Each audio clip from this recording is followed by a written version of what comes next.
जी मेघा जी नमस्कार आपको। पूरी टीम की तरफ से, मेरी तरफ से और जो व्यक्ति हमें सुन पा रहा है सबकी तरफ से आपका स्वागत है, वेलकम है, बहुत बहुत अभिनंदन है। मैं चाहूँगा कुणाल एक बार सभी को अनम्यूट किया जाए ताकि सब अपनी अपनी आवाज़ में आज के हमारे गेस्ट का अभिनंदन कर सकें। मुझे आपकी आवाज नहीं आ रही actually. Welcome ma'am. Welcome ma'am. जय हिंद मैम। हेलो, जय हिंद। जय वेलकम जय ma'am. Hind. Welcome ma'am. Welcome ma'am. जय हिंद मैम। जय हिंद मैम। अभिनंदन है, स्वागत है मैम। जय हिंद। बहुत जय हिंद मैम। वेलकम। जय हिंद। जय हिंद। Welcome ma'am. जी जय हिंद। मैं जय चाहूँ हिंद। सभी अपने आप को म्यूट कर लें, सभी खुद से अपने आप को म्यूट कर लें, मैं ये चाहूँगा। और जैसा कि हमारे गेस्ट हमसे जुड़ चुके हैं, अब मैं आज के इस सेशन के लिए बुलाना चाहूँगा। आगे के पूरे प्रोसेस के लिए मैं इनवाइट करना चाहूँगा रिस्पेक्टेड मनोज जी, आप प्रिंसिपल हैं गवर्नमेंट स्कूल गुरुग्राम में, सुशांत श्लोक C2 में। आपका स्वागत है हमारे बीच में आने पर और मैं चाहूँगा कि आज के सेशन की आप आगे की प्रक्रिया शुरू करें। जी बहुत बहुत धन्यवाद हरीश जी, क्या आप मुझे सुन पा रहे हैं ठीक से? जी मैं बिल्कुल सुन पा रहा हूँ और मैंने अपने आप को म्यूट कर लिया है। आगे की कार्रवाई आप करें। आप सभी का बहुत बहुत स्वागत, अभिनंदन और इस्तकबाल इस सुनहरी शाम में। दोस्तों, ये सुनहरी शाम आपके लिए बहुत यादगार होने वाली है, क्योंकि आज की इस सुनहरी शाम में हमारे साथ जो चेहरा जुड़ा हुआ है उसको केवल एक चेहरा न मत मानिएगा, बल्कि एक इतिहास मानिएगा हिंदुस्तान के लिए। और स्पेशली मध्य प्रदेश जैसे क्षेत्र से, जहाँ के गांवों को हम बहुत पिछड़ा मानते हैं, वहां के गांवों से एक चेहरा निकला एक आयाम स्थापित करने के लिए, और वही आयाम आज हमारे बीच स्थापित होने वाला है। मैं कहना चाहूंगा कि कुछ कर गुजरने के लिए मौसम नहीं मन चाहिए, कि कुछ कर गुजरने के लिए मौसम नहीं मन चाहिए, दूरी घटे फासला मिटे और बस समर्पण चाहिए, और बस समर्पण चाहिए। बहुत बार ऐसा देखा गया जब विपरीत परिस्थितियों में हम टूट जाते हैं, मगर विपरीत परिस्थितियों में टूटने की बजाय जुड़ने वाली एक ऐसी महिला हमारे बीच मौजूद है। जी हाँ दोस्तों, मैडम मेघा परमार जी हमारे बीच मौजूद हैं। परिचय में केवल एक लाइन जोड़ रहा हूँ कि माउंट एवरेस्ट को फतेह करने वाली ये महिला है। अगर इनके बारे में बहुत कुछ कह दिया जाए तो सेशन उतना रोमांचकारी और इंटरेस्टिंग नहीं रहेगा। तो रजनीश जी इस वक्त हमारे बीच मौजूद हैं। माननीय रजनीश सिंह जी नेशनल अवार्डी भी हैं। मेरी हरीश जी से गुजारिश है, रजनीश जी को प्लीज इस मंच तक लेकर आए ताकि वो माननीय श्रीमती मेघा परमार जी का स्वागत कर सकें। और उसके पश्चात हम बहुत देर से इंतजार कर रहे हैं मेघा जी का, उनको हम सुन पाएंगे। हरीश जी प्लीज आमंत्रित करें रजनीश जी को।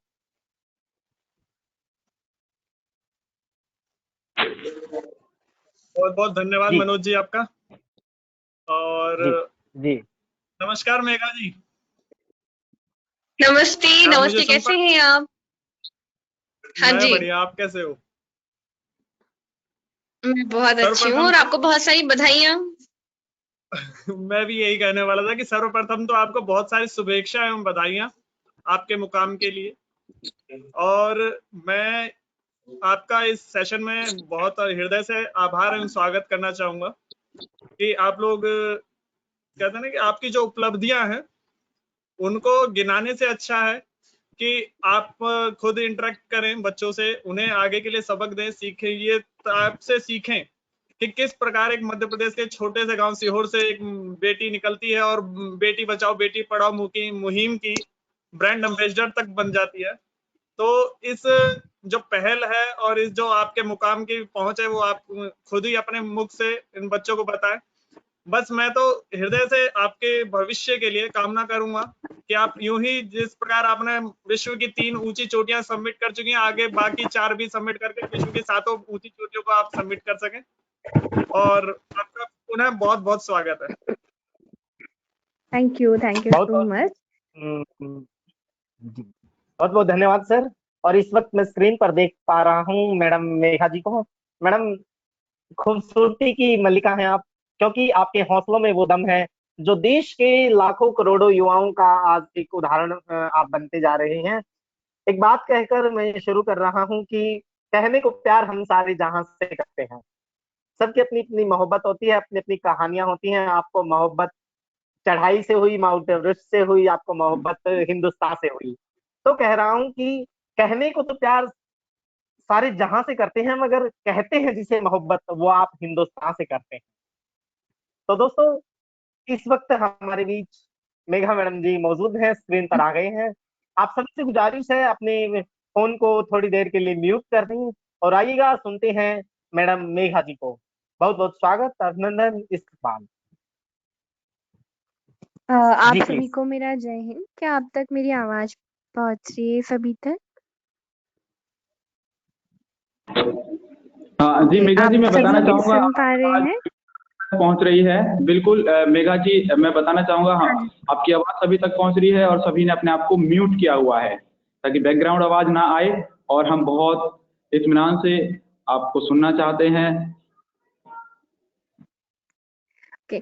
मेरा सभी को सबसे पहले जय हिंद। और मैं भी एक एनएसएस की वॉलेंटियर ही थी। मैंने राज्य स्तरीय पुरस्कार जीता है और मैंने पीआरडी भी की है और मैंने देश का प्रतिनिधित्व मालदीव में भी किया है। तो ये मुझे बहुत हद तक एनएसएस परिवार ने ही दिया है और आज मैं जहाँ भी हूँ उसमें बहुत बड़ा हाथ एनएसएस परिवार का है, ये मैं मानती हूँ। क्योंकि हम एनएसएस के जरिए अच्छे अच्छे काम करते हैं, वो अच्छे काम हमें कहीं ना कहीं लाइफ में काम जरूर आते हैं।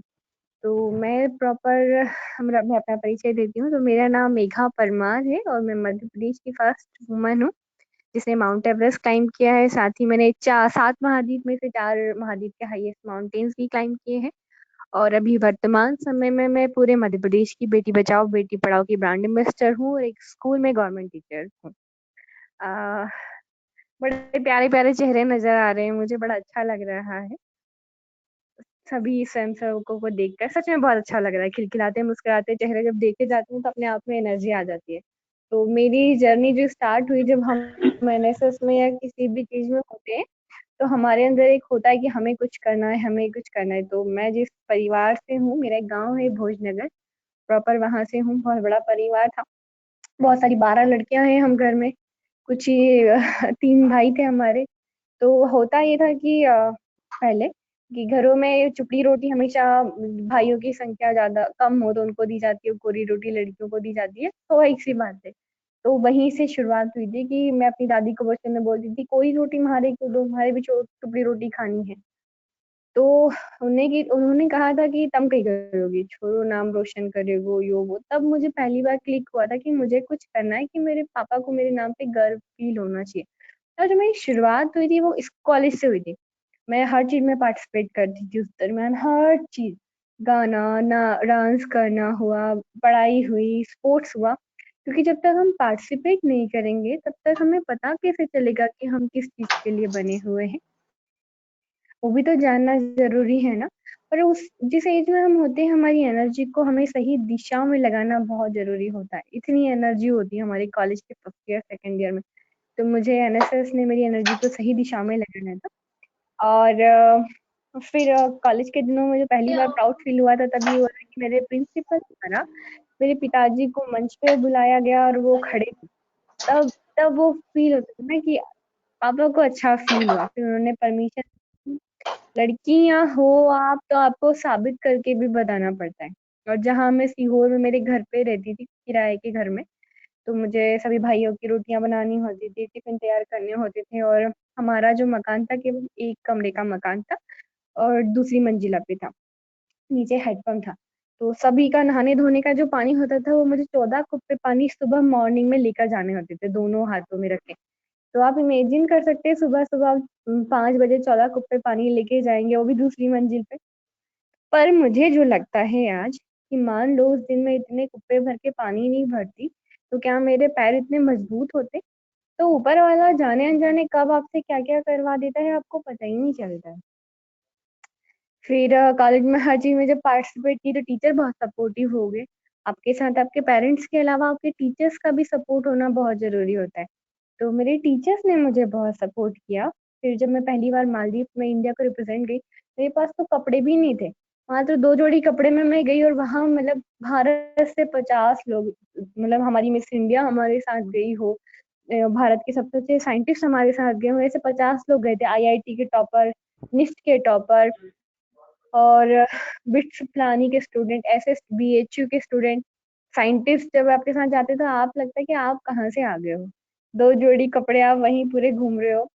पर सबसे बड़ी बात ये थी कि वहाँ के प्रधानमंत्री द्वारा आपको हेलो करना, राष्ट्रपति के साथ डिनर करना और जब भारत के लिए 3 मिनट की बात बोलना हो कि आपका भारत कैसा है, उस दिन मुझे चुनना मेरे लिए बहुत बड़ी बात थी।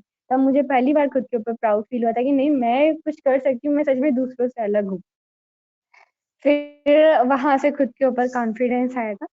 फिर जब घर आई उसके बाद मैंने मेरे मन में यही चलता था मुझे कुछ करना है, कुछ करना है। मैंने मेरे पापा से बड़ी मुश्किल से 2 साल माँगे। मैं आपको बता दूँ कि जब मैं अपने परिवार में थी तो मेरी मंगनी को 17 साल पूरे हो चुके थे। हमारे यहाँ 12वीं कक्षा के बाद शादी कर दी जाती। तो बस मैंने अपने पापा से केवल 2 साल माँगे थे कि पापा म्हारे तुम 2 साल दे दो, मैं कुछ ना कुछ तुम्हें करके ज़रूर बताऊँगा। पापा ने 2 साल दिए मुझे और मैं उस दरमियान एमएसडब्ल्यू कर रही थी और मैंने अखबार में पढ़ा था कि मध्य प्रदेश के 2 लड़कों ने माउंट एवरेस्ट क्लाइंब किया है। वहीं से क्लिक हुआ कि जब लड़कों ने किया है, लड़की ने नहीं किया तो वो लड़की मैं क्यों नहीं बन सकती? जब आप ये सोचेंगे ना कि दिमाग से सोच लेंगे कि उनको भी तो 2 हाथ पैर दिए और आपको भी तो 2 हाथ पैर दिए, तो फिर क्या अंतर है? आप भी वो कर सकते हो जो उन्होंने किया, तो उस दिन आपके अंदर एक अलग ही एनर्जी आ जाती है। तो वही हुआ कि यार मैं भी कर सकती हूँ, मैं एवरेस्ट चढ़ती हूँ, पर उस समय मेरे को माउंटेनियरिंग की एबीसीडी भी नहीं पता थी। भयंकर रगड़ा मिलता है पहाड़ों पे, सीधे-सीधे रोड रहते हैं, वहाँ पे दौड़ाते हैं, 25-25 किलो के बैग रहते हैं हम लोगों के, 2-2 किलो के जूते होते हैं। ऐसी ट्रेनिंग होती है सेम सेमी कमांडो की तरह और तब तक मैं हट्टी-कट्टी थी काफ़ी। अभी भी हूँ, पर तब ज़्यादा थी। तो उस समय बड़ा चैलेंजिंग हुआ कि मैंने माउंटेनियरिंग की कोर्स की और जो यूथ मुझे सुन रहा है या जिनको भी माउंटेनियरिंग करनी है, मैं उन्हें कहूँगी कि आपको पहले भारत में सिर्फ 5 इंस्टीट्यूट है जिसे सरकार ने परमिशन दे रखी है, मतलब सरकार के जो है। सबसे पहले अटल बिहारी माउंटेनियरिंग इंस्टीट्यूट जो मनाली में है, उत्तरकाशी में निम इंस्टीट्यूट, एचएमआई दार्जिलिंग में, फिर एक जम्मू कश्मीर में है जिम इंस्टीट्यूट और अब अभी रिसेंटली अरुणाचल प्रदेश में हुआ। यदि आपको एवरेस्ट क्लाइंब करना है या कोई सा भी 7000 का माउंटेन क्लाइंब करना है तो आपको माउंटेनियरिंग के कोर्स करने पड़ते हैं, बेसिक माउंटेनियरिंग कोर्स और एडवांस माउंटेनियरिंग कोर्स। तो आपको 3 महीने पहले अप्लाई करना होता है। और मैं बता दूँ माउंटेनियरिंग भी एक करियर है, आप इसे करियर के रूप में भी ले सकते हो। तो आने वाली जनरेशन को पता होना चाहिए, मुझे लगता है। फिर कोर्स किए, फिर एनसीसी की एक टीम के साथ मैं गई और मैंने माउंट लद्दाख की क्लाइंब की और फिर 2018 में मैं एवरेस्ट के लिए रेडी हो गई। तब तक पता नहीं था कि एवरेस्ट के लिए 25 लाख का अमाउंट लगता है। मैं उस परिवार से बिलोंग करती हूँ जहाँ मैंने कभी 25,000 रुपए हाथ में नहीं देखे थे। 25 लाख मेरे लिए बहुत बड़ी बात थी। इसी में एक किस्सा है कि जब मैं कॉलेज में थी और हम लोग जब खेती किसानी वाले होते हैं तो आपके पापाओं की फसल जब कटती है और तब उनको बहुत सारे मजदूरों को पैसे देने होते हैं तो आपके यहाँ पैसे नहीं होते। तो मेरे घर भी सीन ये हुआ था कि मात्र 17,000 के लिए पापा ने गैया को, हमारे घर की बछिया को बेच दिया था। और मैंने उस दिन से सोचा था कि मैं छोटी-छोटी जॉब करूँगी। फिर मैं छोटी-छोटी जॉब करती थी। तो आप इमेजिन कर सकते हो जब आप 2,500 की नौकरी करते हो और वहीं पता चलता है आपको कि एवरेस्ट के लिए 25 लाख रुपए लगते हैं। पर मैंने सोच लिया था कि मुझे तो करना है। आप सभी ने सुल्तान मूवी देखी होगी शायद। कितने लोगों ने सुल्तान मूवी देखी है? आपने देखी है? तो सुल्तान मूवी में वो डायलॉग वो कुकर वाले के पास जाता है ना कि भैया आप मेरे को स्पॉन्सर कर दोगे तो मैं आपका एडवर्टाइज करूंगा। तो मैंने 500 लोगों की ऐसी लिस्ट बनाई थी सेम टू सेम, क्योंकि सामने वाले को भी तो फायदा दिखाना पड़ेगा ना भैया कि वो मेरे को स्पॉन्सर करेगा तो उसका क्या फायदा। तो मैं उसको जाके बोलती थी आप मेरे को एवरेस्ट के लिए स्पॉन्सर करोगे ना। तो आपने सुल्तान मूवी देखी है? सब ऐसे ही हाथ खड़ा करते थे हाँ हमने देखी है। तो उसपे ये जैसे वो लास्ट में मैच जीता था तो उसके कुकर वाले के कितने वारे न्यारे हो गए थे। और यदि मैं एवरेस्ट क्लाइंब करती हूँ, मैं मध्य प्रदेश की पहली लड़की हूँ, तो आप सोचिए आपको कितना कुछ हो जाएगा। और आपको सभी को मैं एक चीज कहूंगी कि ये आपको एक अलग ही एनर्जी दे देगी। अपने ख्याल अपने आप बुनो, मतलब किसी पे आश्रित मत रहो। और इतने लोगों ने मुझे मना किया था ना, मेरे अंदर एक चीज आ गई थी फिर, लोग क्या कहेंगे, अपनी बात रख के दो। देखो, या तो हाँ कहेंगे या ना कहेंगे, इससे ज्यादा क्या कहेंगे। हम डरे क्यों, कम से कम हमारी बात रखें। मान लो हमने 100 लोगों को बोला और हम मन में सोच रहे हैं पहले कि वो ना कर देगा, ना कर देंगे, तो ना करने से पछताने से अच्छा है कुछ करके पछताना, तजुर्बा मिलेगा। लोग हाँ करेंगे या ना करेंगे, इससे ज्यादा क्या करेंगे। तो वहीं से मतलब मेरे मुझे कुछ लोगों ने स्पॉन्सर करने के लिए हाँ किया, और पहले 15,000 रुपए मेरे इकट्ठे हुए। मैं उन लोगों की आज भी शुक्रगुजार हूँ, और आप सबसे भी कहूंगी कि जो लोग आपकी छोटी छोटी मदद करते हैं, हमेशा उनकी शुक्रिया कीजिए। आपकी किस परिस्थिति में उन्होंने मदद की, और आप आने वाले समय में लोगों की मदद कीजिएगा। तो वो पहली उम्मीद थी ना मेरी, उन्होंने मेरी मदद की इसलिए। अ, फिर 15,000 के ऊपर रुपए इकट्ठे हुए थे, और मैं बहुत दौड़ भाग करती थी। कभी आप लोग भोपाल आए होंगे तो आपने बरकतुल्लाह यूनिवर्सिटी से रंग महल का रास्ता देखा होगा, जहाँ जाने में 2 घंटे का समय लगता है। तो मैं सिर्फ 30 रुपए बचाने के लिए 2 घंटे पैदल चल के जाती थी, फिर वापस 30 रुपए बचाने के लिए 2 घंटे पैदल चल के आती थी। और एक बार का किस्सा है कि मैं वल्लभ भवन से सबसे पैसे मतलब पैसे मांगने ही समझ लीजिए, स्पॉन्सरशिप मांगने के लिए आती थी, और उसी दिन मावट का टाइम था, बारिश हुई। तो मेरे ना जूते के नीचे से पानी ऊपर घुस गया। तब मुझे समझ में आया कि हम कहते हैं ना जूता घिसना किसको कहते हैं। जब आप इतना दौड़ भाग कर लेते हो कि आपको पता ही नहीं होता कि आपके जूते तक घिस जाते हैं और उसमें पानी घुस जाता है, तब पता चलता है कि मेहनत कर करके जूते भी घिस सकते हैं आपके। वो बड़ी फीलिंग अलग थी।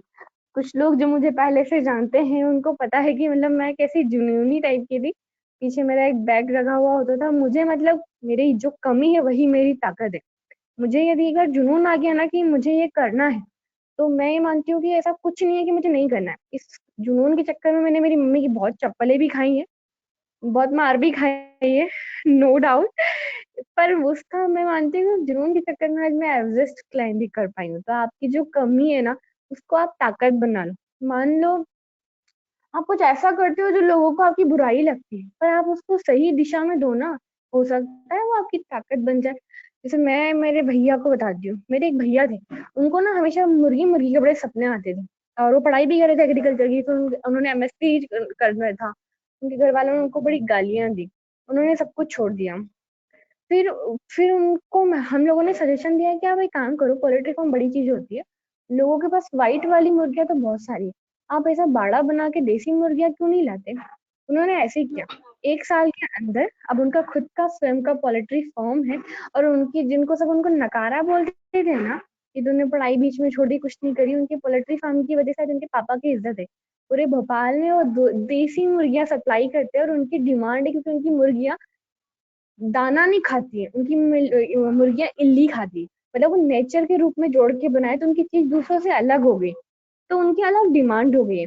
तो जो आपकी कमी है, जो आपके ख्याल दूसरों से डिफरेंट है, उसे धरातल पे लाओ और कुछ करके दिखाओ। लोग शुरू में आपको पागल बोलेंगे, और उसके बाद आपको महान भी बोलेंगे कि अरे वाह यार, तुमने तो कर दिखाया, तुम दूसरों से अलग हो। और जो लोग आपको पीठ पीछे गाली देते हैं ना, वही आगे कुछ दिन बाद आपके बगल में खड़े होकर सेल्फी लेंगे। आप ये याद रखिएगा हमेशा।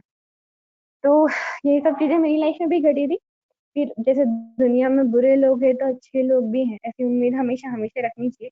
तो मुझे एक गवर्नमेंट ऑफिसर हैं, एसआर मोहंती सर, उन्होंने देखा, उन्होंने कहा बेटा तू वल्लभ भवन की सीढ़ियां क्यों चढ़ रही है, तो तुम एवरेस्ट चढ़ना चाहती हो तो। और 2018 में उनकी वाइफ ने, उनने, बहुत सारे लोगों ने मुझे सपोर्ट करके एवरेस्ट भेजा, माउंट एवरेस्ट। और पहाड़ों के चैलेंजेस बिल्कुल अलग हो जाते हैं वहाँ। बर्फ के बड़े बड़े पिलर होते हैं, एवलांच आते हैं जिनमें आपकी डेथ कभी भी हो सकती है। आपके जो जूते होते हैं वो 2-2 किलो के होते हैं, 25-25 किलो का बैग लेके आपको चलना होता है। कभी भी मौसम खराब हो जाता है, और पानी नहीं पी पाते हो, आप बर्फ खोदते हो फिर पानी पी पाते हो। खाना नहीं मिलता है 2-2 महीने तक, आपका 25 से 30 किलो वजन कम हो जाता है। पहले आपकी बॉडी फेट खाती है, फिर आपके मसल्स खाना शुरू कर देती है। आपका चेहरा बिल्कुल झुलस चुका होता है, आपके चेहरे से खून निकलना स्टार्ट हो जाता है। बड़े बड़े क्रिवासेस रहते हैं जिसमें लेडर लगे हुए होते हैं।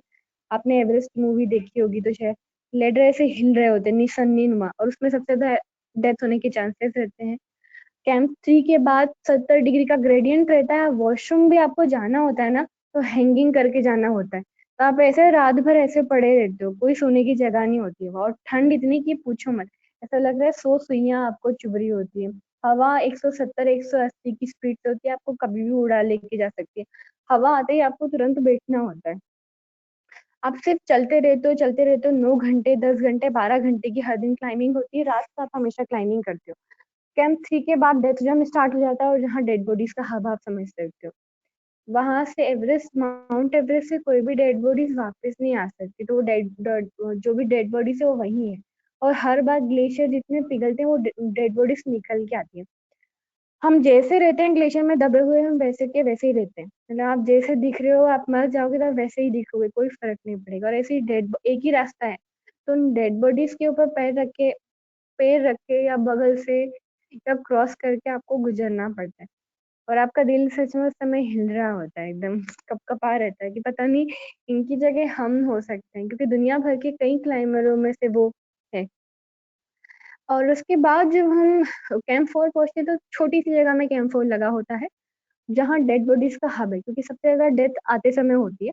और वहाँ कैंप 4 में सारी डेड बॉडीज, जो भी व्यक्ति मरता है उसको स्लीपिंग बैग में ऐसे जिप बंद करके रख देते हैं, और वहीं आप सब सोते रहते हो। मतलब रात को आपको निकलना है। 18 घंटे की क्लाइंबिंग के बाद एवरेस्ट सबमिट होता है। तब तक आप बिल्कुल भूत बन चुके होते हो। टेम्परेचर जो रहता है वो -47 रहता है, जिसमें फर्स्ट फाइट हो सकता है, जिससे उंगलियां गल जाती है, काटना तक पड़ सकती है। तो 2018 में मेरा बहुत ज्यादा वेदर खराब हो गया था, और मैं 8100 पे खड़ी थी, और मुझे 700 मीटर से वापस आना पड़ा था। और उस समय वापस आना मेरे लिए बहुत, मतलब आप सब सोचते होंगे ना, बड़ी बड़ी जिंदगी में हम एक एक दो दो नंबर की वजह से रह जाते हैं, और हम लोग बड़े हताश हो जाते। तो जस्ट इमेजिन कीजिए, आपका वो सपना था, आप सब कुछ छोड़ देते हो। मेरे साथ भी था ना, एवरेस्ट के लिए मैंने सब कुछ छोड़ दिया था, और केवल मैं 700 मीटर से रह के दोबारा आ गई थी। यहाँ आई तब तक अखबारों में बहुत कुछ छप चुका था। फिर मैंने खुद ने बताया कि नहीं, मेरा 700 मीटर रह गया। उस बात का खंडन करना ये मेरे लिए बहुत डिफिकल्ट हो गया था। गांव में पापा को लोग आके बोल रहे थे कि तुम्हारी छोरी देखो पहाड़ नहीं चढ़ पाई, यो वो बहुत ताने सुनने सुनने पड़े थे। और अंदर से कुछ ना कुछ ऐसा लगा था कि नहीं, मुझे कुछ करना है, वापस कुछ करना है। और पापा ने बोल दिया कि बेटा तूने तो कुछ करो और एवरेस्ट नहीं चढ़ पाई। तो कभी कभी ऐसा होता है कि हमारे पेरेंट्स हमारा सपोर्ट तो करते हैं, पर हम पूरी तरीके से नहीं कर पाते हैं, मतलब वो खुलकर नहीं कर पाते हैं। तब ये मत सोचेगा कि आपके पेरेंट्स आपके साथ नहीं है, उनकी भी बहुत सारी मजबूरियां होती है। फिर मैं फिर से कोर्स करने के लिए गई, और भगवान को पता नहीं कुछ और मंजूर था।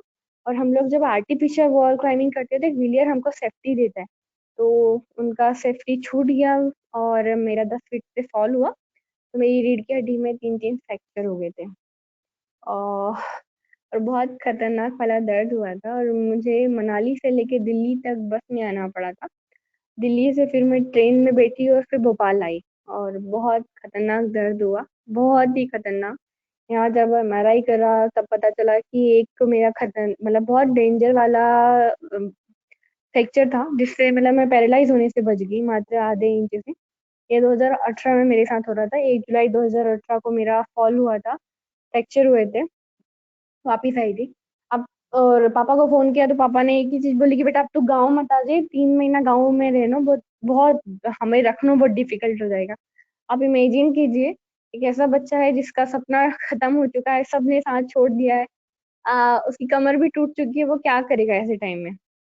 तो मैंने अपने सभी दोस्तों को फोन किया, जैसे हमारे पेरेंट्स या हमारे बड़े बुजुर्ग हमेशा कहते हैं ना, अच्छे दोस्त बनाओ भले ही कम बनाओ।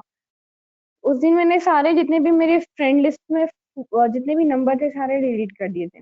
किसी ने भी हेल्प के लिए मेरे लिए हाथ नहीं बढ़ाया था। वो वो रिश्ते ही या वो दोस्त किस काम के जब आपकी मदद के मतलब कठिन समय में काम ना आ सके। ये चीज मुझे सिखाई मेरी परिस्थितियों ने। और मुझे फिर मेरी एक दोस्त थी, उसने अपने घर पे रखा 3 महीने। उसको मैं आज भी मानती हूँ कि वही सच्चा दोस्त है जो आपकी कठिन परिस्थिति में आपके साथ दे, क्योंकि बाकी लोग तो सिर्फ नंबर है, फोन नंबर है, और या कह सकते हो व्हाट्सएप या फेसबुक की सिर्फ प्रोफाइल पिक्चर है। वो दोस्त नहीं है जो आपके समय पे काम ना आए। जब मेरा फ्रैक्चर हुए थे तो मैं टीवी पे बहुत सारी मूवीज देखती थी। मैं आप सबको कहूंगी अच्छी चीजें सुनिए, अच्छी बातें कीजिए, अच्छी चीजें देखिए। हम जैसा देखते हैं, सुनते हैं, बातें करते हैं, हम वैसे पढ़ते हैं, वैसे के वैसे ही हम बन जाते हैं। तो मैं जब मूवीज देखती थी तो मैंने मांझीराम माउंटेन मैन मूवी देखी थी। उसका डायलॉग था, जब तक तोड़ूंगा नहीं तब तक छोड़ूंगा नहीं। तो मैंने उसमें अपना डायलॉग बनाया था कि अब जब तक चढ़ूंगी नहीं तब तक छोड़ूंगी नहीं। चक दे इंडिया का डायलॉग था कि जब तक मतलब ये जिंदगी के 70 मिनट। मैंने अपने बनाए थे कि मेघा महेश सिर्फ साल के 2 महीने रहेंगे, तुमको एवरेस्ट क्लाइम करना है। मूवीज भी हमको बहुत एनर्जी देती है। अच्छी अच्छी मूवीज देखिए और उनके डायलॉग आप अपने हिसाब से चोरी कीजिए। मैं सभी यूथ को भी ये कहूंगी कि आप अपने अपना लक्ष्य डिसाइड कीजिए और अपने आप से हमेशा बोलिए कि आप जब तक उसे पा नहीं लेंगे तब तक छोड़ेंगे नहीं। आप पक्का एक दिन पालोगे। मैंने अपना डायलॉग चोरी करके बनाया, आप अपना डायलॉग बनाओ और उसको रिपीट करो। और यकीन मानना, एवरेस्ट के टाइम जब हम थकते थे, मैं थकती थी, भूत हो जाती थी, मैं एक ही डायलॉग बोलती थी, जब तक चढ़ूंगी नहीं तब तक छोड़ूंगी नहीं, जब तक चढ़ूंगी नहीं तब तक छोड़ूंगी नहीं। दिमाग में ऐसी लाइन बैठ जाती है फिर कि आपके पैर भी नहीं रुकते, आपका दिमाग सिर्फ यही बोलता है, जब तक चढ़ना नहीं है तब तक छोड़ना नहीं है। तो आपको भी अपने अंदर ऐसी ही चीज हमेशा जगा के रखना है। आपके लक्ष्य को आपको हमेशा सामने रखना है। फिर जो हुआ वो ये हुआ कि जब मैं इस बिस्तर से उठी तो मैं 82 किलो की हो चुकी थी, अच्छी खासी। क्योंकि फ्रैक्चर के बाद इतने टाइम तक आप बिस्तर पे रहते हो तो आपका वेट बहुत बढ़ जाता है। फिर मैंने फिर से ट्रेनिंग स्टार्ट की और मेरे टीचर ने मुझको एक ही चीज बोली थी कि जब लोग रहे होंगे तुम ट्रेनिंग करोगी तो तुम सक्सेस रहोगी। मैं डेली 4:30 बजे जग के ट्रेनिंग करती थी, 10-10 किलोमीटर दौड़ती थी। अ, शाम को 21 किलोमीटर दौड़ती थी कई दफा। ये मेरी ट्रेनिंग का एक पार्ट था।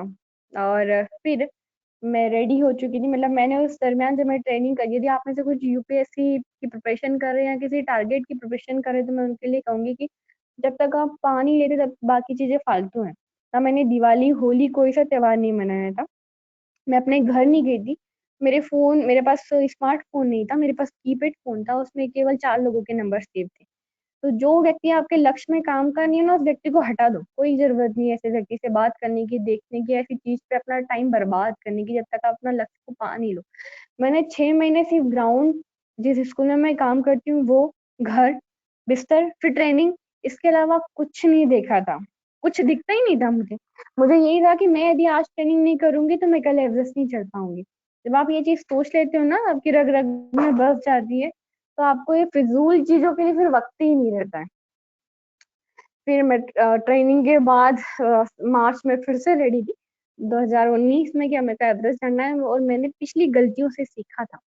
पहला सीखा था कि मैंने क्या क्या कमियां की थी, वो मैंने लिखा था।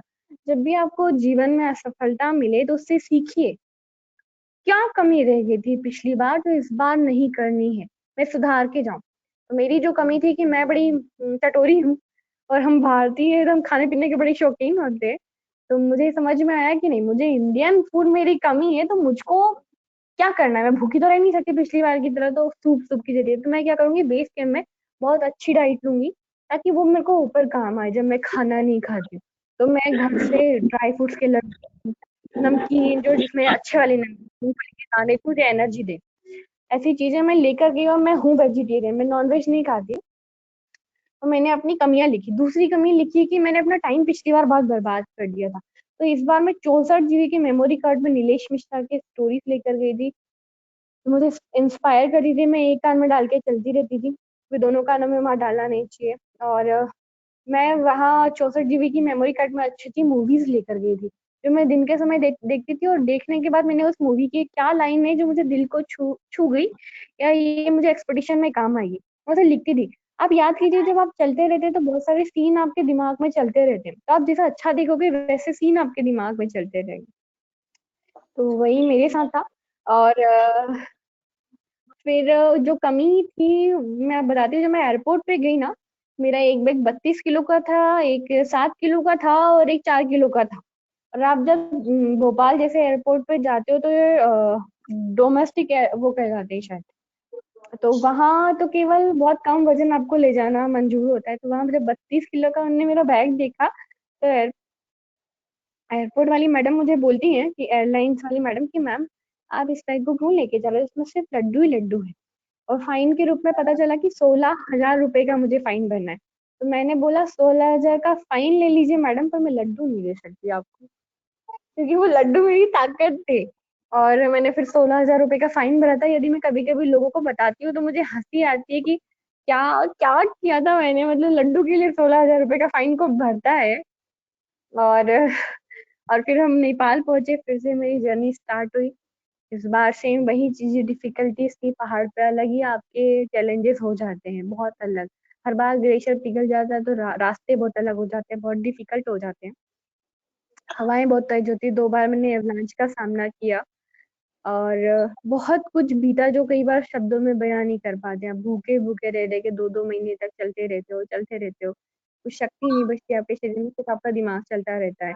आप डेड बॉडीज को क्रॉस करके निकलते हो। और फिर इन सब के बाद मैंने 2000 मतलब 18 घंटे की क्लाइंबिंग करने के बाद 22 मई सुबह 5 बजे 2019 दुनिया की सबसे ऊंची चोटी पर इंडिया के फ्लैग के साथ थी। और ये जो भारतीय होने की फीलिंग होती है ना, वो वही आती है जब हम बाहर होते हैं। और मतलब मैं ऐसी ऐसी खुश थी ना जब मैंने इंडिया का फ्लैग निकाला और मैं टॉप ऑफ द वर्ल्ड पे थी कि मैं क्या बताऊं। मुझे केवल एक ही चीज लग रहा था कि आज मैं ऊपर आसमान नीचे, इससे ऊपर आसमान है या भगवान है और कुछ नहीं है। और दुनिया वहां से गोल नजर आती है आपको एकदम। बहुत सुंदर दृश्य होता है। सोचिए, एवरेस्ट टॉप पे जाने का कई लोगों का सपना होता है, केवल उंगलियों पे गिने जा सकते इतने लोग वहां पर पहुंच पाते। वक्त पिक्चर वगैरह क्लिक किया और रिटर्न आने लगे। और इस 22 तारीख को बहुत ज्यादा ट्रैफिक था। इसी धक्का मुक्की में गलती से मेरा सनग्लासेस गिर गया। और जब पहाड़ों पे बर्फ से सीधी किरणें रिफ्लेक्ट होती है तो आपकी रेटिना झुलस जाती है। वही मेरे साथ हुआ, मेरी रेटिना झुलस गई और मुझे स्नो ब्लाइंडनेस हो गया था। जिसकी वजह से जब हम कैंप 4 पहुंचे तो ऐसी स्थिति हो गई थी कि बस अब कुछ जान नहीं बची मुझ में। और कैंप 4 पहुंचने के बाद मतलब मैं क्या बताऊं कितनी बुरी हालत हो गई थी। पानी तक नहीं था, आंखों से दिखाई नहीं दे रहा था। एवरेस्ट तो कर लिया, पर ये डर लग रहा था कि जिंदा जाएंगे कि नहीं जाएंगे। जब तक हम चलते रहते हैं खून गर्म रहता है, हम जैसे ही रुकते हैं तो हमारी बॉडी ठंडी होने लग जाती है और हमारा खून भी ठंडा होने लग जाता है, जिससे हो सकता है हम मर जाएं। और बहुत ऑक्सीजन बड़ी सीमित होती है। तो मेरे शेरपा ने कहा था मुझे तुरंत डाउन जाना पड़ेगा, पर मेरे को स्नो ब्लाइंडनेस होता है इसलिए मजबूरी हमको उस रात को रुकना पड़ा। मेरा शेरपा मुझे रात को ना कई दफा ऐसे झकझोर के हिला रहा था। मैंने जब सुबह उठ के पूछा ना, दाई आपने मेरे को ऐसा क्यों झंझोक रहे थे, उन्होंने कहा कि मैं देख रहा था तुम मर तो नहीं गई हो, क्योंकि लोग ना वहाँ सोते सोते भी मर जाते हैं। फिर हमने सुबह चलना स्टार्ट किया क्योंकि हम लोगों का ऑक्सीजन रात में वेस्ट हो गया था। तो हम चलते चलते जैसे ही कैंप 3 कैंप 4 के बीच में पहुंचते, मेरा ऑक्सीजन बिल्कुल खत्म हो चुका होता है और मुझको मरने से पहले की फीलिंग फील होती है। जब आप मरने वाले होते हो, सांस नहीं आती, आप कोशिश करते हो तो आपकी सांस, गले की नस ना एकदम खिंच रही होती है, बहुत तेज, बहुत तेज। बॉडी के एक एक रोम छिद्र से लिक्विड निकलना स्टार्ट हो जाता है। और आपको, आपकी जितने भी आंखें वगैरह कुछ भी ऐसा लगता है बस बाहर निकलने वाली है, ये फील आपको होता है। ऐसा लगता है आपका गला बहुत तेज दब रहा है, बहुत ही तेज, सांस नहीं आती है। तो मैंने अपने शेरपा को भी हाथों से इशारा कर दिया था कि दाइया आप चले जाओ। और जो हम सीखते हैं ना भारतीय सभ्यता से कि हमेशा मदद करनी चाहिए, जाने अनजाने कब काम आ जाए। तो मैं अपने शेरपा को, पता है, जब भी नीचे थी ना, एक निवाला भी खाती थी तो मैं उनको खिलाती थी। तो मैं नीचे आने के बाद, जिंदा बचने के बाद, अपने शेरपा से पूछी ना कि दाई आपने मुझे मेरे छोड़कर क्यों नहीं गए आप। दाई बोल रहे थे कि जब तुम्हें ऑक्सीजन नहीं मिल रही थी, मेरे को ऐसा लग रहा था मेरी सगी बहन मर रही है, क्योंकि शेरपा को सब लोग एकदम ऐसे ट्रीट कर रहे थे वो नौकर है। और मैं हमेशा ऐसा फील करवाती थी कि वो मेरे भाई है। तो हाँ, जरूरी नहीं कि हर रिश्ता खून का हो। जो भी व्यक्ति आपकी मदद करता है, आप भी उसकी निस्वार्थ भाव से मदद करो। पता नहीं कब कौन सी चीज रिटर्न होके आ जाए। और वही था, दाई मुझे छोड़ के नहीं गए। और उसी समय एक शेरपा वहां से क्रॉस कर रहे थे जो मेरे दाई के दोस्त थे, और उनकी क्लाइंट के ऊपर डेथ हो गई थी, अंजलि कुलकर्णी जी की।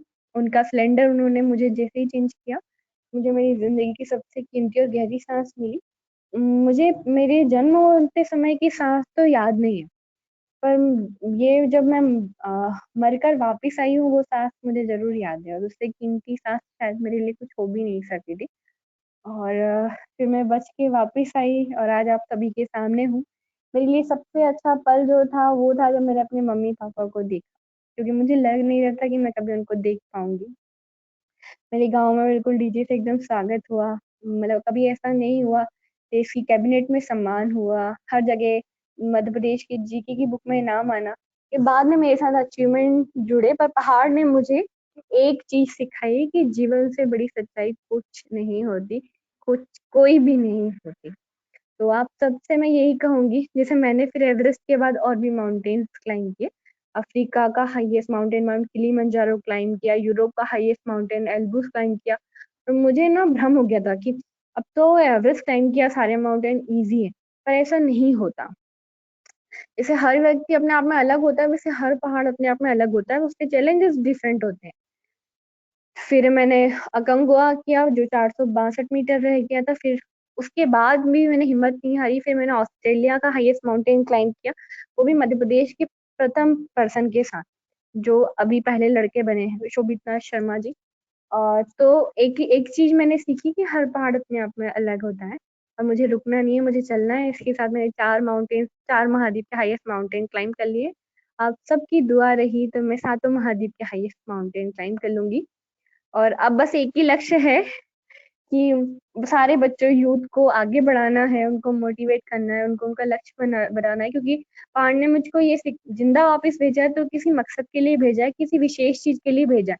मतलब जीवन दान देना कोई छोटी चीज नहीं होती, वो भी पहाड़ द्वारा। वहां कुछ भी हो सकता था मुझे, तो मुझे उस चीज को बस अब खोजना है कि मुझे किस लिए जिंदा भेजा गया और मुझे उस चीज को पूरा करना है जिसके लिए मुझे ऊपर वाले ने भेजा है। और मैं हमेशा शुक्रगुजार हूँ। और आप सभी यूथ के लिए मेरा एक ही मैसेज है, जो मैंने डायलॉग बोला था कि जब तक चढ़ूंगी नहीं तब तक छोड़ूंगी नहीं, ये तो मेरा डायलॉग था बाबा। आप अपना डायलॉग बनाओ कि जब तक आप किसी लक्ष्य को पा नहीं लेंगे तब तक छोड़ेंगे नहीं, एक दिन आप उसको जरूर पा लेंगे, 100%, 100%। आप सबके अब कुछ प्रश्न है तो आप मुझसे पूछ सकते हैं।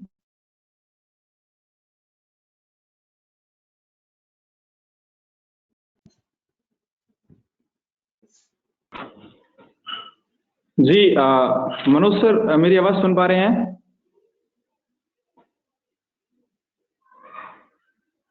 हेलो मनोज सर, मेरी आवाज सुन पा रहे हैं आप?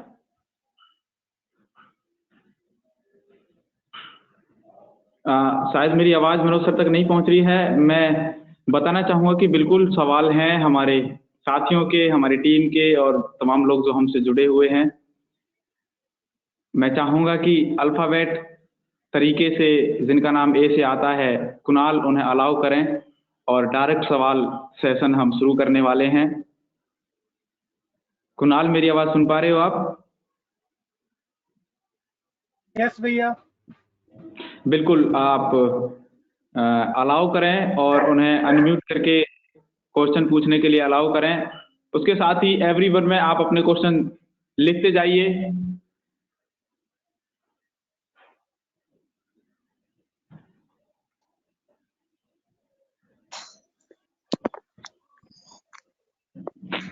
और मैं हरीश जी को भी धन्यवाद देना चाहूंगी कि इतने अच्छे परिवार से उन्होंने मुझे मिलाया, सबसे मेरी बात हो पा रही है। मेरा भी सौभाग्य है जो मैंने सिर्फ परिवार से इतना जुड़ी हुई हूँ अभी तक, और इतने अच्छे अच्छे लोग आज भी मेरे साथ हैं। आपका बहुत सारा थैंक यू, थैंक यू। विशेष रूप से आपका धन्यवाद। सवाल हमारे बीच में आने वाले हैं, आ रहे हैं एवरीवन में, जैसा मैं देख पा रहा हूँ। जरूर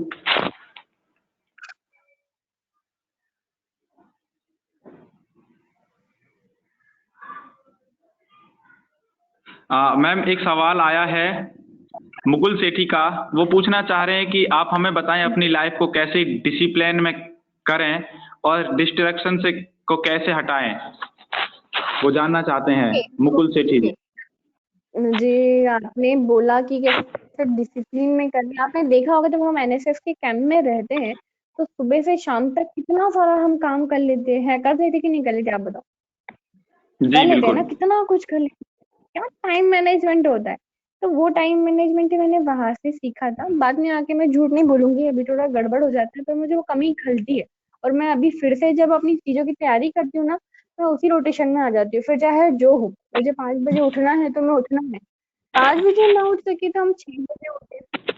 तो चीजों को ना सबसे इम्पोर्टेंट होता है टालना नहीं चाहिए। जिस दिन हम ये टालने लग जाते हैं कल कल कल, उस दिन सब गड़बड़ हो जाता है। आज आज आज कीजिए, आज आज अभी अभी इसी वक्त, तो वो होने लग जाएगा। मतलब इसी वक्त कहने का अर्थ है कि करना हमें सुबह से, पर आज ही से अलार्म डाल ले कि सुबह मुझे इस समय जागना है, मुझे ये काम करना है। तो उठिए, सबसे पहले कोशिश कीजिए कि फ्रेश अपने रूटीन में डालिए कि आप 5 किलोमीटर आपको रन करना है या छोटी मोटी एक्सरसाइज करनी है, सूर्य नमस्कार करना है। शरीर स्वस्थ है तो सब कुछ स्वस्थ है। सुबह की शुरुआत गर्म पानी से कीजिए, पीने से। फिर आप एक किताबें भी पढ़ सकते हैं, जो आपका पसंदीदा चीज है वो। और सबसे पहले एक कागज पेन लीजिए, आज आपको क्या क्या काम करने हैं, निपटाने हैं। खाना वाना बनाना सबकी लाइफ में अलग अलग चीजें होती है, वो भी कीजिए। जहाँ आपको जाना है वो भी कीजिए, सब कुछ लिखिए। पर आप ना आपकी समय सीमा को बांध लीजिए, कितने समय में आपको ये करना है। 3 भागों में बांटिए, आपको लंबा वाला गोल क्या, भविष्य में क्या करना है, जो आपके छोटे छोटे गोल लिखिए। और अब इसका मार्ग क्या है, ठीक है, ये आपकी वो चीज रहेगी। और वो व्यक्ति जो आपके लक्ष्य में आपको बाधा दे रहे हैं ना, उन व्यक्ति से कांटेक्ट खत्म कर दीजिए। हम क्योंकि इतना उलझ गए हैं ना ये सोशल मीडिया की लाइफ में कि हम हमारा इतना कीमती समय ऐसे बर्बाद कर देते हैं। कभी कभी मैं भी करती हूँ, मैं आपको भले उपदेश दे रही हूँ आज, पर मुझे कभी कभी खुद को फील होता है, तो मैं भी धीरे धीरे अपनी कमी खत्म कर रही हूँ। कमी तो हर किसी में होती है, और जब आपको ये फील हो जाता है तो आप उसको सुधारना स्टार्ट कर सकते हैं।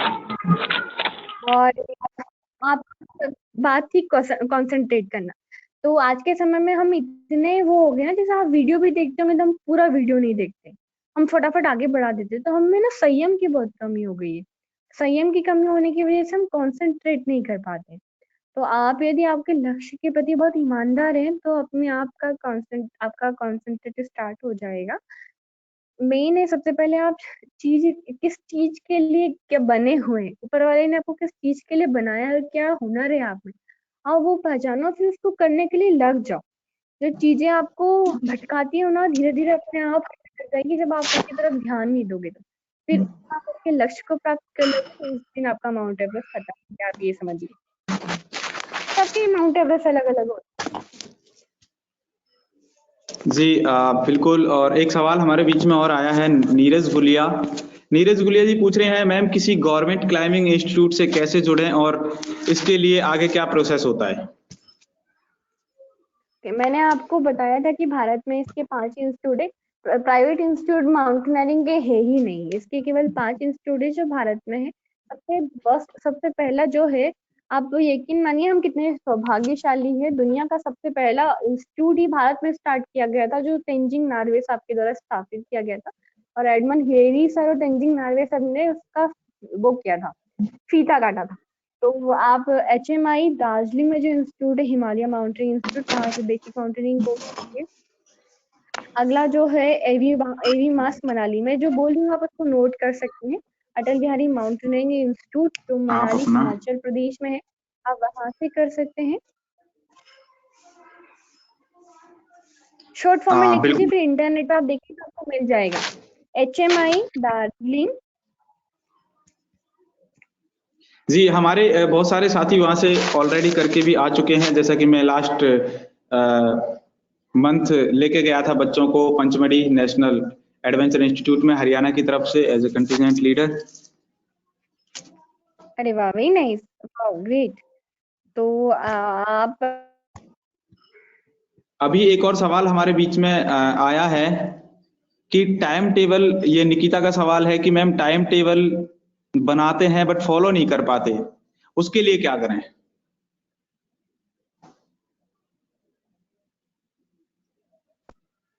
कोर्स है वो 28 दिन हेलो। का करना होगा। बेसिक कोर्स में यदि आप A ग्रेड लाओगे तभी आप एडवांस माउंटेनिंग कोर्स के लिए क्वालिफाई होंगे। फिर यदि आपको माउंट एवरेस्ट क्लाइंब करना है तो उससे पहले आपको 6000 के 2 माउंटेन्स क्लाइंब करने होंगे। आप हमारे देश में 6000 का एक बहुत अच्छा माउंटेन है, स्टोक कांगरी, जो लद्दाख में, आप वो क्लाइंब कीजिए, वो बहुत इजी है, बहुत कम कॉस्टली है, तो आप वो क्लाइंब कीजिएगा। और फिर 7000 का माउंटेन क्लाइंब कीजिएगा। और एवरेस्ट के लिए 25 लाख की फंडिंग लगती है। तो यदि आप में से कोई मध्य प्रदेश का है तो मैं बता दूं कि मध्य प्रदेश सरकार साहसी गतिविधियों को बढ़ावा देने के लिए 15 लाख की स्पॉन्सरशिप देती है, और उनके बहुत सारे नियम है। जी। मिस्टर कुणाल, मुझे सुन पा रहे हैं? मिस्टर कुणाल। जी भैया। हाँ, एक हमारे साथ जुड़े हुए हैं हमारे सीनियर एनएसएस वॉलेंटियर, फिलहाल चंडीगढ़ में है, वो लॉकडाउन में है। झारखंड से चंडीगढ़ में हम ये कहेंगे कि वो लॉकडाउन के दौरान रह गए थे, वहां पे अपनी सेवा दे रहे हैं, हमसे जुड़ चुके हैं और सवाल करना चाहते हैं। मैं चाहता हूं एक बार उनका सवाल किया जाए। आप अलाउ करिए उन्हें, अनम्यूट करिए। मैं आपको बता दूं कि लास्ट 10 मिनट बचे हैं, 10-15 मिनट, तो आप मुझे 15 जी जी, मिनट में प्रश्न कर लीजिएगा, मैं सभी का अच्छे से उत्तर दूंगी। बिल्कुल। बस हमारी कुछ एक क्वेरी और है। हेलो, ठीक है, कह रहे थे मैं। सौरभ, आप हमें सुन पा रहे हैं? सौरभ, यस सर, यस भैया, मैं सुन पा रहा हूँ आपको। हरीश जी, आप आप अपनी स्क्रीन शेयर करिए और सभी अपने आप को म्यूट करके रखें और अपना सवाल कर सकते हैं। सौरभ राज, आप अपने आप को अनम्यूट करिए और स्क्रीन शेयर करिए।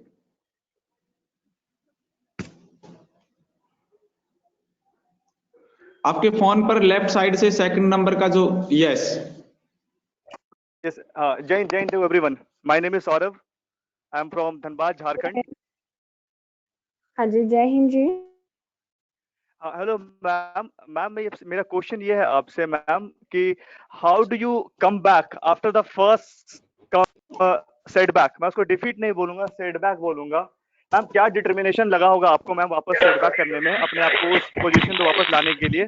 और मैम, एक फॉलो अप क्वेश्चन ये है कि ma'am, what is the role of your mentor in your life? आपके जो गुरु थे उनका क्या रोल था मैम आपके लाइफ में? उनका रोल सबसे महत्वपूर्ण है। मतलब आप कभी कभी हिम्मत हार जाते हो तो आपको हिम्मत देने वाले ही तो वो होते हैं ना। तो मेरी लाइफ में मेरे टीचर्स का सबसे बड़ा हाथ रहा है। जब मैं एवरेस्ट से बाद आई थी, पापा ने भी कई दफा सांस छोड़ दिया था, शरीर ने सांस छोड़ दिया था, किस्मत ने सांस छोड़ दिया था। सब कुछ सांस छूटने के बाद वही थे मेरे गुरुजी जिन्होंने हिम्मत दिलाई कि बेटा, भगवान उन्हीं की परीक्षाएं लेता है, परीक्षा देने के लिए तैयार होता है। तो हम जब सोचते हैं ना कि हमको ये कठिनाइयां क्यों दे रहा है, उसकी वजह होती है कि वो आने वाले समय के लिए हमको तैयार कर रहा होता है। तो मुझे मेंटली बहुत किया। आप मेंटर जो होते हैं वो आपको सिर्फ दिमागी रूप से बस आपको बताना होता है, सोचना आप ही को होता है। तो मुझे आपका यही क्वेश्चन सौरभ जी, तो मैं इसी का आपको जवाब दे पाई होगा। बताना चाहूंगा, शिवानी साहू एमपी से ही हमारे साथ जुड़ी हैं, वो भी सवाल करना चाहती हैं। अगर आप हमें सुन पा रहे हैं शिवानी, आप अपनी स्क्रीन शेयर करिए और अपने सवाल पूछ सकते हैं।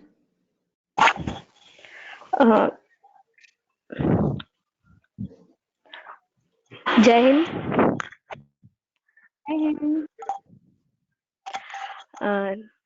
दीदी, मेरा सवाल बस इतना है कि आपका मेन ऑब्जेक्टिव मतलब जो होता है गोल अचीव करने का, वो क्या रहता है? आप कौन सी ऐसी चीज है जिसे आप फॉलो करते हो हमेशा? हमेशा क्या फॉलो करती हूँ? मैं सपने बहुत देखती हूँ।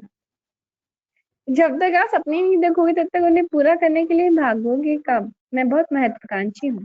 महत्वाकांक्षी होना बहुत अच्छी बात है, पर सही तरीके से। मैं जो फॉलो करती हूँ वो ये करती हूँ। मतलब मैं ऐसे बोलती नहीं हूँ, पर मैं बताती हूँ कि मैं जो लोग मुझे बताते हैं मैं वो बताती हूँ कि मैं सबकी इज्जत करती हूँ, हर काम की, हर व्यक्ति की जो ऊपर वाले ने मुझको दिया है। क्योंकि मैंने देखा है कि आप जब किसी से भी मीठी सी या बोलने में क्या जाता है, किसी को स्माइल देने से, नौकर को नौकर कहने की जगह बुआ कह के तो देखो, दुआएं मिलेंगी। तो मैं ना दुआएं बहुत इकट्ठी करती हूँ, तो ये दुआएं मुझे बहुत ऊपर लेके गई हैं। आप सबको भी मैं ये कहूंगी कि जो हम सुपर पावर को माने या ना माने, पर आप दुआओं को जरूर मानिएगा। और ये दुआएं ना कोशिश कीजिएगा धीरे धीरे इकट्ठी करने की। सबकी इज्जत कीजिए, सबसे प्यार कीजिए। छोटे छोटे कामों में मस्ती और इंजॉयमेंट देखिए। कभी आप मेरी फेसबुक प्रोफाइल देखिएगा, मुझे हर चीज करने में मजा आता है। और मुझे मोटे पतले इन सबसे भी कोई फर्क नहीं पड़ता। शरीर है, कभी मोटा होता है, कभी पतला होता है, और सबको भगवान सब कुछ नहीं देता। मान लो अभी मैं इतना कुछ अचीवमेंट की हूँ, पर कुछ कमी मेरे पास नहीं है। अभी मेरे पास भी बहुत पक्की वाली नौकरी नहीं है। ये अर्थ तो नहीं है कि मैं हमेशा रोना रोती रहूं। तो मेरे पास एक ही ताकत है, मैं कभी भी रोना नहीं रोती हूँ। जो है सब अच्छा है, मस्त है। आगे बस अपने को तैयारी करनी है, फोकस करनी है, और जो लक्ष्य के लिए मुझे आगे बढ़ाता है वो ये नहीं मिटता। यदि मैं टारगेट के लिए मैं लग गई हूँ तो मेरी जिद है। अब बारिश भी होती रहेगी ना तो मैं ग्राउंड पे रनिंग नहीं कर पाऊंगी, तो मैं घर पे एक्सरसाइज कर लेती हूँ जब तैयारी करने की बारी होती है। तो मैं जिद के आगे ना मेरे लिए प्रकृति की जो चीजें होती है वो भी छोटी पड़ जाती है तैयारी की बात आई तो। और अभी जैसे मैं लॉकडाउन में हूँ, मुझे ऐसा है कि मुझे अपने अपनों को खुश रखनी है, ये मेरा सबसे बड़ा टारगेट है इस समय। मुझे हमारे जाबाज सिपाहियों के लिए कुछ करना है। तो आप यकीन मानिए मैंने अभी स्क्रीनशीट मास्क डोनेट, मेरी रीढ़ की हड्डी जी, टूटी हुई है, आपके फेसबुक पे मुझे सब आधा कुछ घर अपडेट बनाना है। मिलता है हम। तो मैं कोशिश करती हूँ, तो बनाने वाला मेरी पीठ दर्द कर जाती थी, स्टेशनरी तक बंद थी, मैंने वो खुलवाई। हम हर जगह डोनेट करके आए, कई दफा डर लगता था कहीं हमें तो ना हो जाए, पर इस डर से तो नहीं रुकेंगे ना। जो करना है उनकी मदद करनी है तो करनी है, तो उसके कहीं ना कहीं अच्छे परिणाम मिलकर आते हैं वापस। तो दुआएं इकट्ठी कीजिए, आप जुनूनी बन जाइए, दुनिया जाए भाड़ में, इस कान से सुनिए उस कान से निकालिए। यदि ये लोग बोलेंगे नहीं तो फिर क्या करेंगे? हम बोलते हैं ना, 4 लोग क्या कहेंगे। तो आपने कभी देखा वो 4 लोग होते कौन है? वो 4 लोग नहीं, जब आप कुछ कर लेते हो ना, आपके बगल में आके खड़े होके बोलते हैं आओ सेल्फी क्लिक करें। तो आप भी अपनी लाइफ का सिर्फ यही मोटो रखिएगा, आप कुछ भी कर सकती हैं, कुछ भी। एक छोटा सा क्वेश्चन और है कि मतलब एक टाइम ऐसा आता है कि फैमिली और गोल में से किसी एक चीज को चॉइस करनी पड़ती है, तो उस टाइम आपकी प्रायोरिटी किसको रहती है? हाँ, बड़ा डिफिकल्ट क्वेश्चन है बाबा। तो मेरे लिए जो मेरी लाइफ में चैलेंजेस आया था, फैमिली ने मेरा साथ छोड़ दिया था, पर ऐसा नहीं होता कि मुझे फैमिली को छोड़ना पड़े। जब मेरे को एवरेस्ट क्लाइंब करना था, मुझे एवरेस्ट इसलिए क्लाइंब करना था कि वो मेरी फैमिली के लिए भी बहुत जरूरी था, उनका मान सम्मान और उनकी इज्जत भी बहुत जरूरी थी।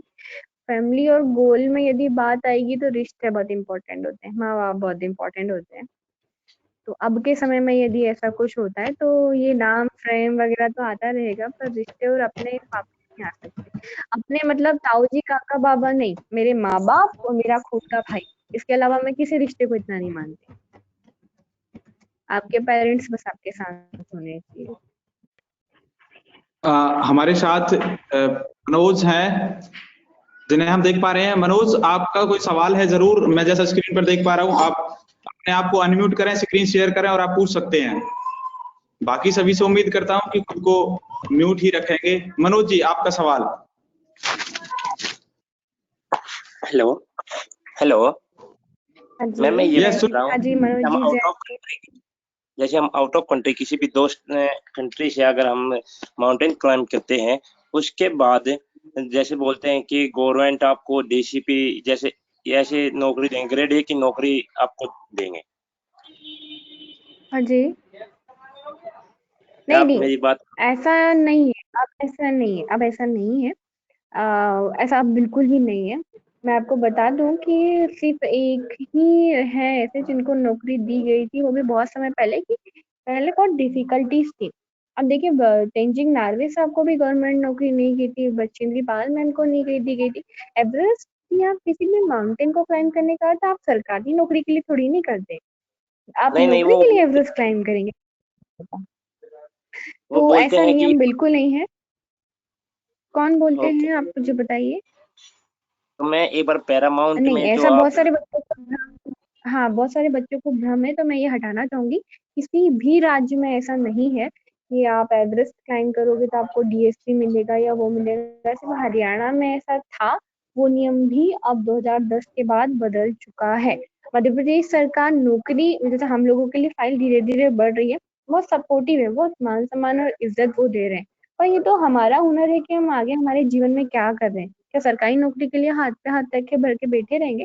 बहुत कुछ कर सकते हैं हम, बहुत कुछ है करने को इस जिंदगी में। और कभी भी नौकरी के लिए कुछ मत कीजिएगा, अपनी काबिलियत के लिए कुछ कीजिएगा, अपने लिए कुछ कीजिएगा। तो मध्य प्रदेश सरकार जो कर रही है वो ये है कि वो कोई सी जॉब देगी, और शायद नौकरी मैं नहीं करूंगी, मतलब मैं अपना बता रही हूँ। Okay ma'am, thank you. हाँ, थैंक यू मैम। एक और हमारा शायद हमारा आज का ये लास्ट सवाल हो सकता है, कुणाल का। बिल्कुल कुणाल, आप अपना सवाल पूछ सकते हैं। जय हिंद मैम।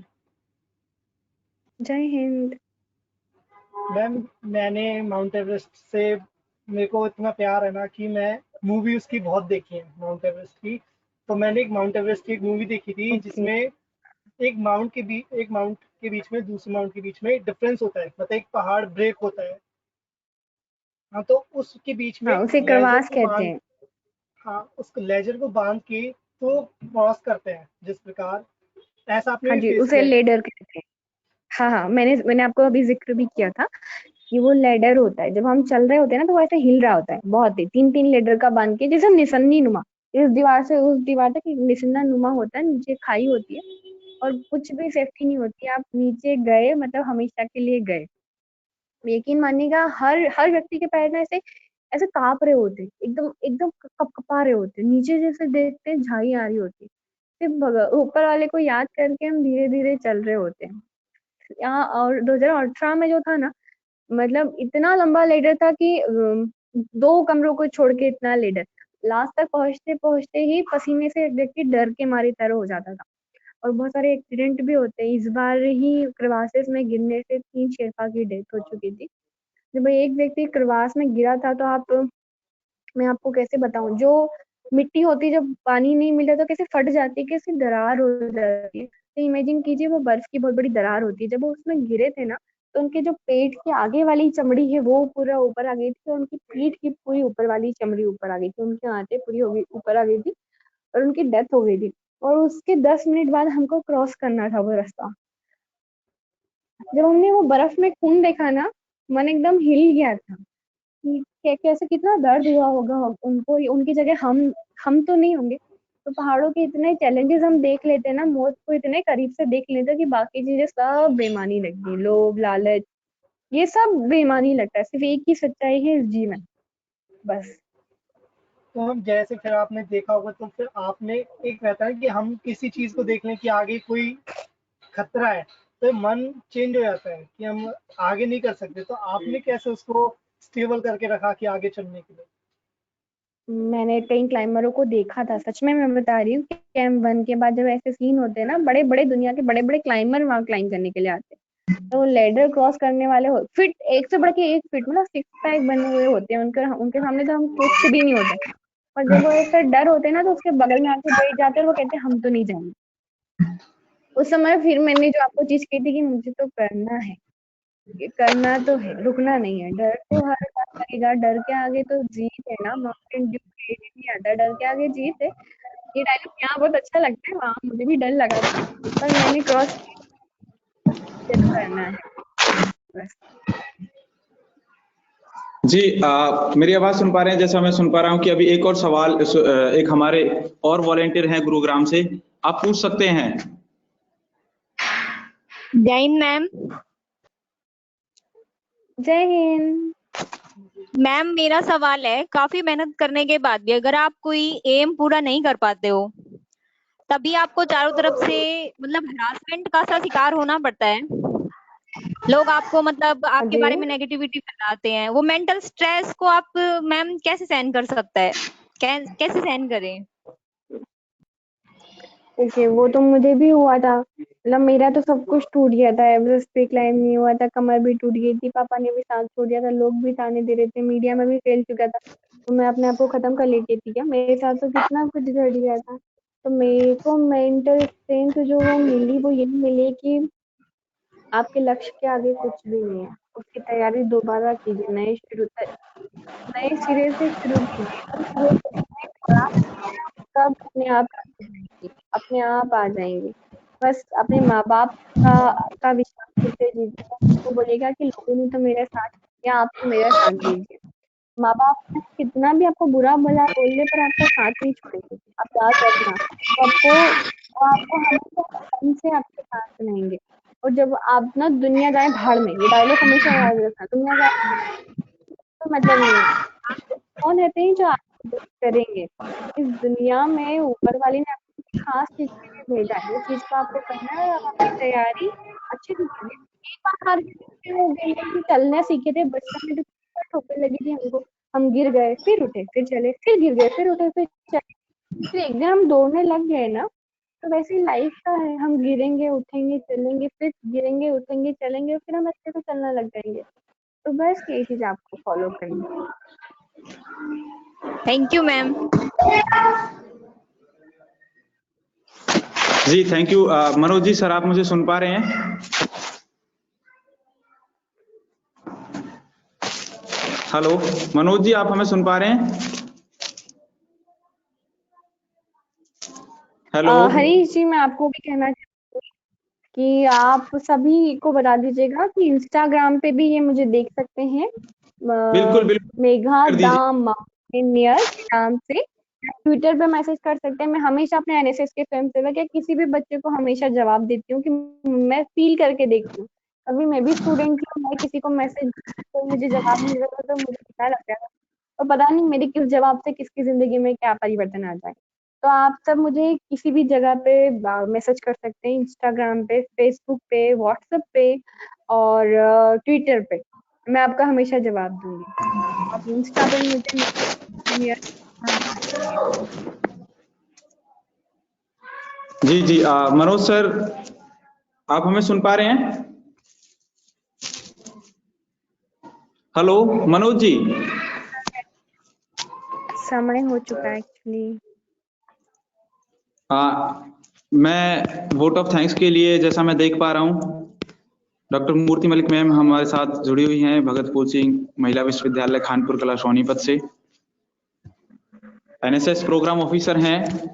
हम मैम के निर्देशन में वर्क करते रहते हैं और आज हमारे respected sir professor Ranveer Gulia ji किसी काम से व्यस्त थे तो हमारे बीच में नहीं आ पाए।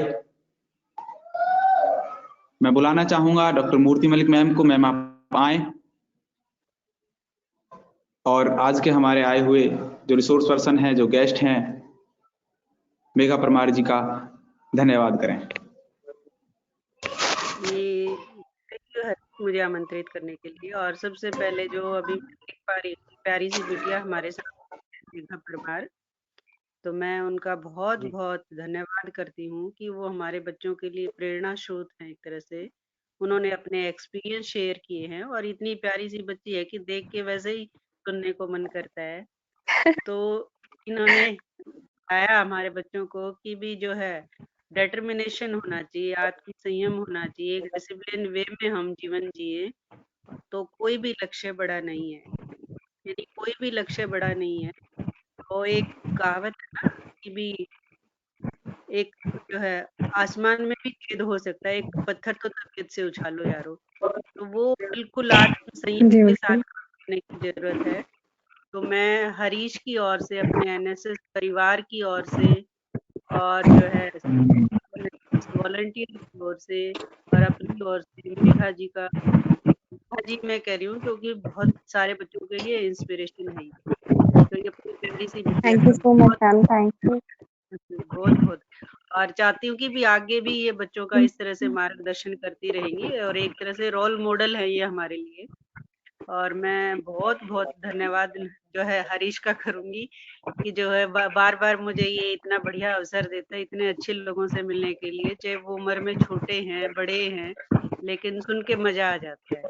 तो ये एनएसएस एक ऐसा मंच है जो सबसे मतलब सब बहुत अच्छे अच्छे लोगों से जुड़ने का अवसर देता है। तो एनएसएस मंच की ओर से, एनएसएस परिवार की ओर से मैं आपका बहुत बहुत धन्यवाद करती हूँ। थैंक यू जी बहुत बहुत धन्यवाद मैम।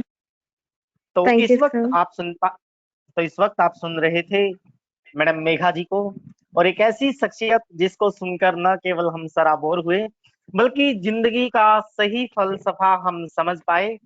बस इतना कहना चाहता हूं कि खोटा सिक्का समझते थे मुझे, आज मैं उनका ध्यान तोड़ आई हूं।